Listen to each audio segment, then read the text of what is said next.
అండి, నమస్తే. Welcome back to my channel Sowji Dakshu vlogs. ఇది వచ్చేసి మేము రీసెంట్గా తిరుపతి అయితే వెళ్ళాం కదండి. తిరుపతి వ్లాగ్స్ అయితే మీకు చాలా షేర్ చేశాను. అయితే ఇప్పుడు మేము తిరుపతి నుంచి రిటర్న్ అవుతున్నాం అనమాట. రిటర్న్ అయ్యేటప్పుడు మనము రూమ్ తీసుకున్నాం కదా, ఆ రూమ్ కీస్ అయితే ఇచ్చే కౌంటర్ దగ్గరికి వచ్చాము.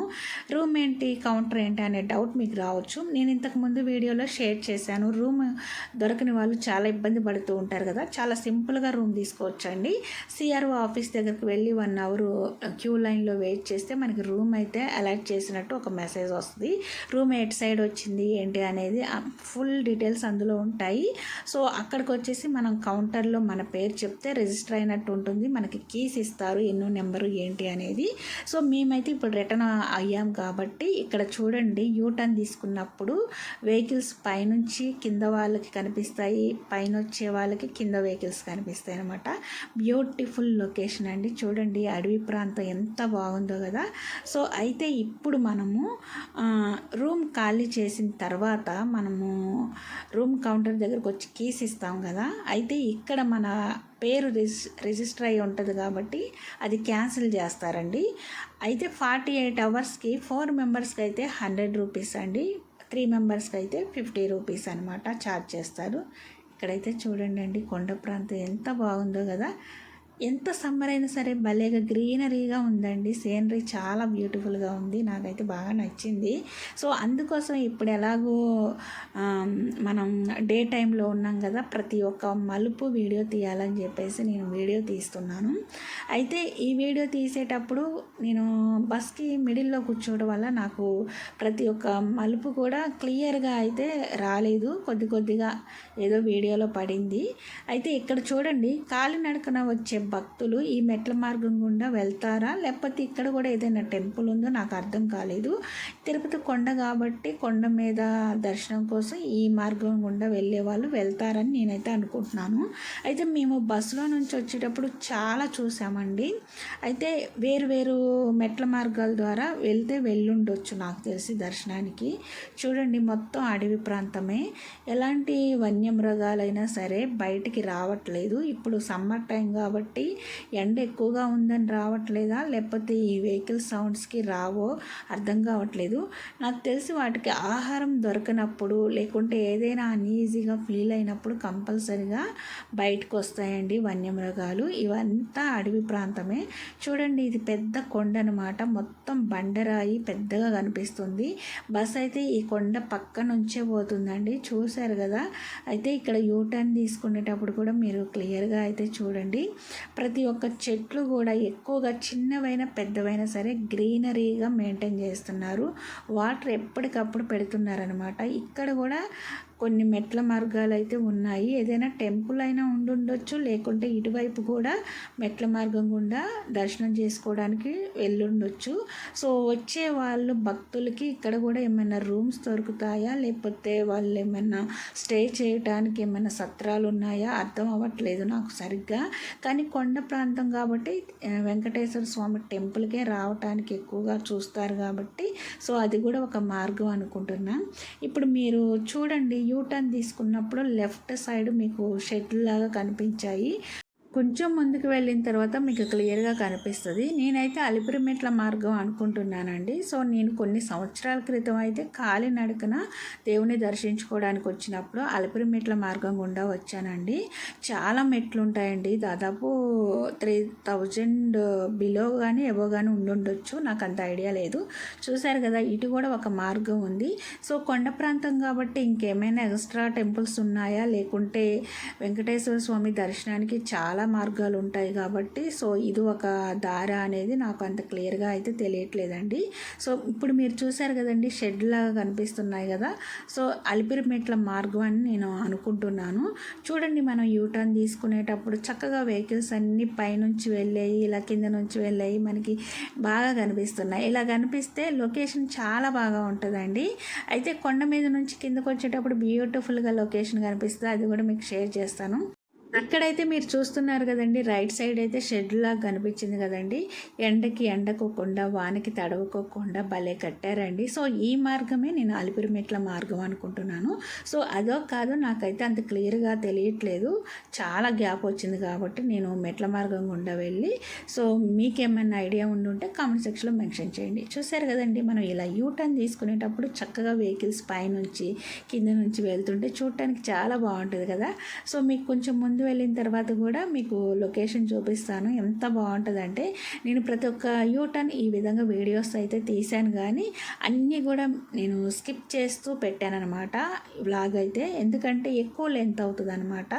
ఎక్కడైతే బాగా కనిపించిందో ఇలా ప్రతి మూల కూడా అదైతే కంపల్సరీగా పెట్టాను, ఎందుకంటే చూడటానికి బాగుంటుందండి ఈ విధంగా రూటు. అయితే కొండ మీద నుంచి వస్తుంటే బాగా కనిపిస్తుంది అనమాట లొకేషన్ అయితే. సో ఆ లొకేషన్ అంతా కూడా నేను ఒక్కొక్క చోట తీయలేకపోయాను, ఎందుకంటే వీడియో తీయటానికి అంత ఈజీ కాదండి, కుదరట్లేదు. మనం బస్ జర్నీ చేసేటప్పుడు ఎక్కువగా ఇలా మలుపులు తిరిగేటప్పుడు షేక్ అవుతూ ఉంటుందన్నమాట, వీడియో సరిగ్గా రాదు. సో ఒక్కొక్క చోట బాగానే వచ్చింది. ఇప్పుడైతే మీరు చూస్తున్నారు కదండి, ఒక చిన్న కొండలాగా కనిపిస్తుంది కదా. నాకు తెలిసి మనం చాలా ఎత్తైన పెద్ద కొండ నుంచి కిందకు వస్తున్నాం కాబట్టి కొండ చివరి భాగం అయి ఉండొచ్చండి. సో మనం ఇలా యూటర్న్ తీసుకున్నప్పుడల్లా చూశారు కదండి, పైనుంచి వెహికల్స్ కింద నుంచి వెహికల్స్ వెళ్తూ ఉన్నట్టుగా భలే కనిపిస్తూ ఉంది.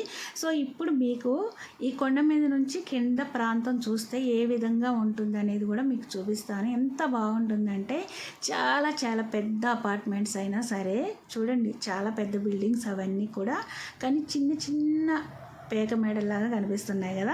అయితే ఇంత చివరి భాగం వచ్చి కూడా మనకి ఇంత చిన్నగా కనిపిస్తున్నాయంటే ఇంకా ఎత్తైన కొండ మీద నుంచి చూస్తే ఇవన్నీ కూడా అసలు కనిపించకపోవచ్చు అనమాట. సో ఇప్పుడైతే మనం కొండ కిందకైతే వచ్చేసాము. ఇలా వెళ్తూ ఉన్నప్పుడు బ్యూటిఫుల్ లొకేషన్స్ అయితే కొన్ని మీతో షేర్ చేసుకుందామని వీడియోస్ అయితే తీసానండి. సో ఇప్పుడు మనం డైరెక్ట్గా బస్ స్టాండ్కి అయితే వెళ్తున్నాము, ఎందుకంటే మాకు ట్రైన్ వచ్చేసి ఈవినింగ్ 7:30కి ఉంది. సో మేము 11:30కి స్టార్ట్ అయ్యాము. ఇంకా మేము బస్ స్టాండ్కి వచ్చి బస్ ఎక్కి కొండ కిందకి వచ్చేటప్పటికి మొత్తానికి 1:30 అలా అయిందండి. సో ఇక్కడ మేము అడిగాము, ఏమైనా దగ్గరలో కొన్ని టెంపుల్స్ ఏమైనా ఉంటే చెప్పండి, మాకు ఈవినింగ్ ట్రైన్ ఉంది కాబట్టి ఆ ట్రైన్కి అందుకోవాలి అని. సో మాకైతే బస్ స్టాండ్లో లగేజ్ కౌంటర్ ఉంటుంది, ఆ మేడం అయితే చెప్పారు దగ్గరలో అలివేలు మంగాపురం ఉంది, అది చూడొచ్చు, రైల్వే స్టేషన్కి ఎదురుగా గోవిందరాజు టెంపుల్ ఉందని. సో ఇంకా ఇస్కాన్ టెంపుల్, నారాయణవనం, శ్రీనివాస మంగాపురం ఇలా ఉన్నాయి అంట. సో అవన్నీ కూడా జర్నీయే 1 అవర్ పడుతుందంట. ఇంకా దర్శనానికి ఇంకా టైం పట్టిద్ది కాబట్టి ఈ రెండు చూసుకునేసరికి మీకు ఈవినింగ్ టైం అయిపోతుంది అని చెప్పారు. సో మేము ఇంకా లంచ్ అయితే చేయలేదు. మేమైతే ఫస్ట్ అలివేలు మంగాపురం వెళ్ళామండి. స్టార్టింగ్లోనే మనకి సెల్ ఫోన్ కౌంటర్ ఉంటుంది, ఎందుకంటే ఇంకా లోపలికి ఫోన్లు తీసుకొని వెళ్ళనివ్వరు అనమాట, వీడియోస్ పిక్స్ ఏమి తీసుకోవడానికి వీల్లేదు. సో ఇంకా స్టార్టింగ్లోనే కౌంటర్ ఉందని చెప్పేసి అక్కడే బ్యాగ్ పెట్టేసి ఫోన్లు అయితే ఇచ్చేసి మేము టెంపుల్ లోపలికి వెళ్ళేసి దర్శించుకొని అమ్మవారిని ఒక 2 అవర్స్ దాకా మేము అక్కడే టైం స్పెండ్ చేసామండి. కూర్చున్నాం, ఎందుకంటే బయటే చాలా ఎండగా ఉంది. అసలు అక్కడ టెంపుల్స్ అండి చూడటానికి ఎలా ఉంటాయంటే మొత్తం కూడా బండరాయితో కట్టినవి అనమాట, తమిళనాడు వాళ్ళు కదా కట్టింది. సో మొత్తం ప్రతి ఒక్క రాయి మీద వాళ్ళ నేమ్స్ అయితే ఉంటాయండి, తమిళంలో ఉంటాయి మొత్తం కూడా. అయితే ఇప్పుడు మేము రైల్వే స్టేషన్కి ఎదురుగా గోవిందరాజు టెంపుల్ ఉందని చెప్పారు కదా, ఆ టెంపుల్ దగ్గరికి అయితే వచ్చామండి. చూడండి చాలా పెద్ద టెంపుల్. అయితే ఈ లోపల ఉన్న స్వాములు అయితే చాలామంది ఉంటారండి. ప్రతి ఒక్క చిన్న చిన్న టెంపుల్స్ చాలా ఉంటాయి. ఈ టెంపుల్ని మనం దర్శించుకోవడానికి దాదాపు 2 అవర్స్ అయితే పడుతుంది. సో మేమైతే లోపలికి వెళ్ళి దర్శనం చేసుకొని ఈ విధంగా చూడండి, ఇక్కడైతే కొన్ని కార్యక్రమాలు అయితే జరుగుతున్నాయి, కీర్తనలు పాడుతున్నారు, నృత్య ప్రదర్శన ఉందంట.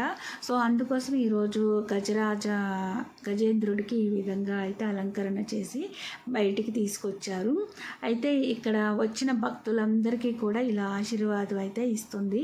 ఈ విధంగా ప్రతిరోజు ఉంటుందా లేకుంటే ఈరోజే ఉందా నాకైతే తెలియదు, కానీ అయితే వీళ్ళకి డబ్బులు ఎలా అంటే ఊరికే ఆశీర్వాదం తీసుకోకూడదని ఒక రూపాయలు 10 రూపాయలు తోచిందంతా వాళ్ళకి ఇస్తున్నారు. చూశారు కదండి ఎంత బాగా ఆశీర్వాదం, చిన్న పిల్లల నుంచి పెద్దవాళ్ళ వరకు గజరాజు ఎలా ఆశీర్వదిస్తున్నాడో. అయితే ఇద్దరు అనమాట, రెండు ఉన్నాయి ఏనుగులు. అయితే ఏదైనా ఉత్సవాలు అంటే కార్యక్రమాలు జరుగుతాయి కదా, సో అలాంటి టైంలో అలంకరణ చేస్తారంట, స్వాముల్ని ఊరేగిస్తారనమాట. చూడండి ఇక్కడ మా పిల్లలు నేను కూడా ఆశీర్వాదం తీసుకున్నామండి. ఎంత బాగా అలంకరించారు, స్వామివారి నామాలు అయితే బాగా పెట్టారనమాట. అయితే ఇది గోవిందరాజు టెంపుల్ అని ఎందుకన్నారంటే వెంకటేశ్వర స్వామి అన్నయ్య అనమాట. సో ఇక్కడ బయట షాపింగ్ మాల్స్ అండి ఇవన్నీ కూడా. అయితే మేము గోవిందరాజు టెంపుల్ దర్శించుకొని బయటకు వచ్చిన తర్వాత దారిలో కోనేరు ఉంది. చూశారు కదండి ఎంత పెద్ద కోనేరు. అయితే ఇదైతే క్లోజ్ చేశారనమాట, కోనేరులోకి వెళ్ళకూడదు, చుట్టూ కూడా ఇలా కట్టారు. అయితే ఇంకా మేము వచ్చేటప్పటికి 4:30 అలా అవుతుందండి. ఇంకా ఇది కూడా చూస్తే కొంచెం సేపు టైం సెట్ అవుతుంది. మనం ఇప్పుడే ట్రైన్ దగ్గరికి వెళ్ళి కూర్చోలేము కదండి, 7:30 అంటే 6:30కి అలా కూడా వెళ్ళొచ్చు అనమాట. అయితే ఇక్కడ చూశారు కదా కోనేరు అయితే బ్లూ కలర్లో ఉంది వాటరు. అయితే ఇది కొంచెం బెటర్ అండి, కొన్ని చోట్ల అయితే వాటర్ అసలు చేంజ్ చేయట్లేదు. అయితే ఏదైనా ఉత్సవాలు జరుగుతాయి కదండి, అలాంటి టైంలో ఈ వాటర్ ఏమైనా చేంజ్ చేస్తారేమో. అయితే ఇక్కడ కూడా హెచ్చరిక బోర్డు అయితే ఉంది, లోపల లోతు ఉంటుంది అని చెప్తున్నారు. ఇట్లాంటి చోటుకైతే పిల్లల్ని అస్సలు ఒంటరిగా అయితే పంపించకూడదండి. చూశారు కదా ఈ గోపురంపై ఎన్ని పక్షులు ఉన్నాయంటే మొత్తం కూడా పక్షులేనండి. మీరు జాగ్రత్తగా పరిశీలించి చూడండి. చాలాసేపు ఈ పక్షులు చూసుకుంటూ ఎక్కువ టైం స్పెండ్ చేసామండి. చూడండి ఇక్కడ ఒక వ్యక్తి కూడా ఉన్నాడు, ఎప్పటికప్పుడు చెక్ చేస్తూ ఉంటారేమో ఎవరైనా వస్తారేమో అని. సో ఇంకా ఈవినింగ్ టైం అయింది, మళ్ళీ మేము రైల్వే స్టేషన్కి అయితే వచ్చాము. ఇంకా బస్ స్టాండ్కి వెళ్ళేసి లగేజ్ తీసుకొచ్చారు మా హస్బెండ్. అయితే మేమైతే ఇంకా రిటర్న్ అయితే అవుతున్నాము. సో ఈరోజు వీడియో అయితే ఇదండి. ఈ వ్లాగ్ మీకు ఎలా నచ్చింది అనేది కామెంట్ సెక్షన్లో మెన్షన్ చేయండి. లైక్, షేర్, సబ్స్క్రైబ్ చేయండి.